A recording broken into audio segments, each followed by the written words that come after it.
மும்மொழி கொள்கைக்கு சிவசேனா கட்சி ஆதரவு.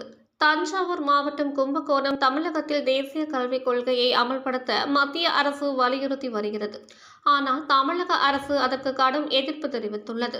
இதன் காரணமாக தமிழகத்திற்கு வழங்க வேண்டிய 2152 கோடி ரூபாயை மத்திய அரசு விடுவிக்கவில்லை. இதனை எதிர்த்து தமிழக அரசு கடும் கண்டனத்தை தெரிவித்துள்ளது. இந்த நிலையில் தமிழக சிவசேனா கட்சி மும்மொழி கொள்கைக்கு ஆதரவு தெரிவித்துள்ளது.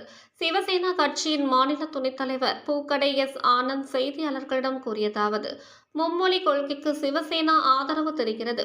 சிவசேனா கட்சியின் மாநில செயலாளர் RP ரமேஷ் தலைமையில் பாரதிய ஜனதா கட்சியின் மாநில தலைவர் அண்ணாமலை ஜி மற்றும் விவசாய அணி மாநில தலைவர் GK நாகராஜ் ஆகியோரை சந்தித்து மும்மொழி கொள்கைக்கு எங்கள் ஆதரவை தெரிவித்து சிவசேனா கட்சி சார்பாக கடிதத்தை வழங்கினோம். உடன் திருப்பூர் மாவட்ட துணைத் தலைவர் டி. சந்தனகுமார், திருப்பூர் வடக்கு மாவட்ட செயற்குழு உறுப்பினர் O. கண்ணன், திருப்பூர் கிழக்கு மாவட்ட விவசாய தலைவர் P. வேணுஜன், தஞ்சை மாவட்ட பொறுப்பாளர் மரியன் மற்றும் பொறுப்பாளர்கள் உடன் இருந்தனர்.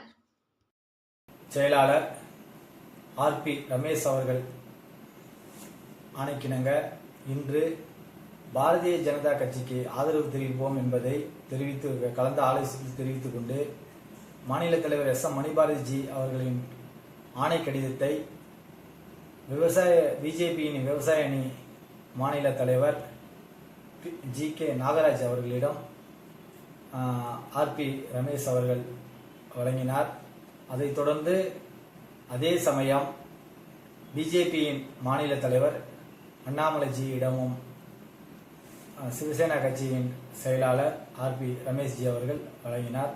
அனைத்து மாவட்டங்களிலுமே சிவசேனா கட்சி மும்மொழி கொள்கைக்கு ஆதரவு தெரிவிக்கும் என்பதை மாநில தலைமை சார்பாக தெரிவித்துக் கொள்கிறோம்.